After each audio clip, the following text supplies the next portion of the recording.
Hello and welcome back. This week's video topic is going to be gaming and accessibility, so stay tuned for the videos that I'm going to be putting out this week. More specifically, I'm going to be talking about my experience playing PUBG for the first time while being a deaf person. And if you're someone who is interested in video games, you might want to consider following me on Twitch. I am a Twitch streamer, I am an affiliate, so you are more than welcome to follow me and watch me play PUBG, Fortnite, all kinds of games.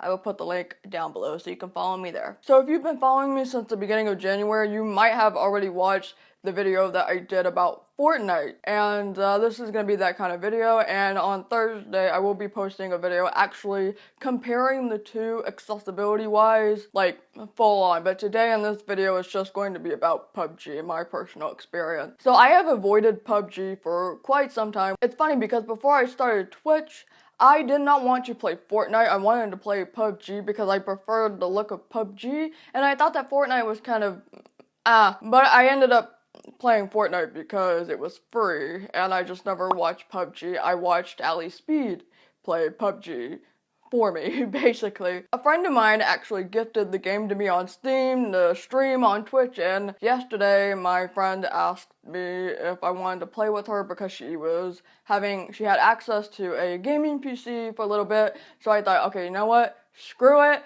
let's try PUBG for the first time. And so I played Duo as my first PUBG game, and then I played Solo, and I actually made 5th place.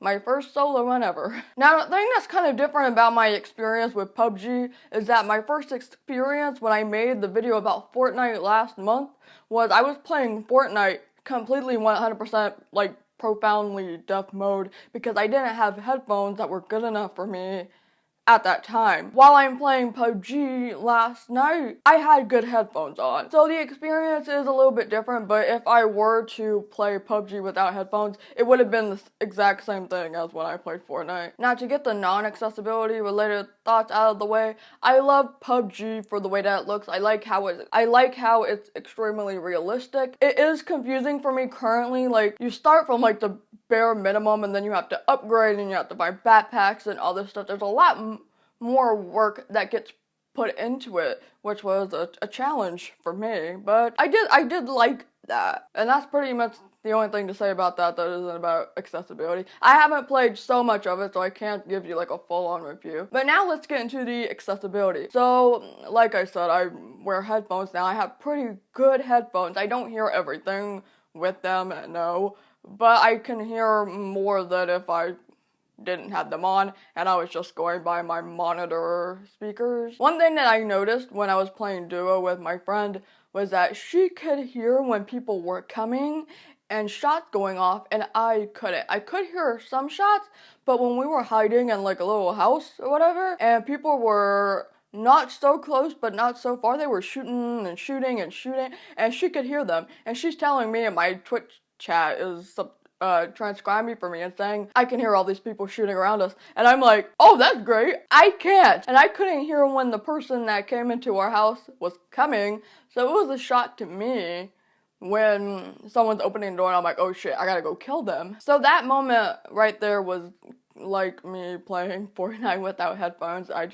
I couldn't hear when people were coming around. And when I played solo, well, that's even more difficult because I don't have somebody with me to tell me, hey, there's somebody that's coming. So on my very first run, when I made 5th place, and that was the best that I did the whole night, I kind of sucked after. I could hear cars coming, but I could not hear if something was a car or if it was a plane. So that was something that was very scary to me. I can't notice the difference in the game. And right before I died, I could hear the sniper, but I couldn't hear what direction that it was coming from. And that is something that I'm going to cover in the comparison on Thursday. So subscribe if you were interested in this video, so that way you won't miss Thursday's video. So yeah, stuff like PUBG, it is visual, but it also relies on hearing a little bit, which it's not required, no, but it does make things easier, obviously.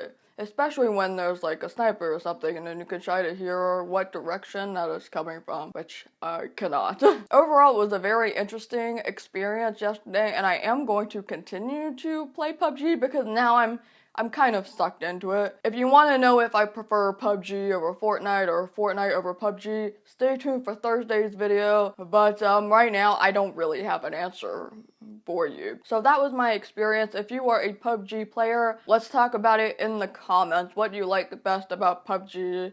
You know, that kind of stuff. Again, if you're interested in seeing me play the game or any other game in general, you can follow me on Twitch. My username is Rikki Poynter Plays, and I'll have the username, or I'll have the link down below in the description box. But before I go, if you want to support any of the work that I do have a Patreon, so I will have the link to that in the description box, as well as the pinned comment. And I do have a coffee link, which is a coffee tip jar kind of thing, so all of that will be posted down below. Don't forget to check out my website at rikkipoynter.com in case you want to book me for a speaking engagement. We'll have that information over on the website, and I will see you later. Bye.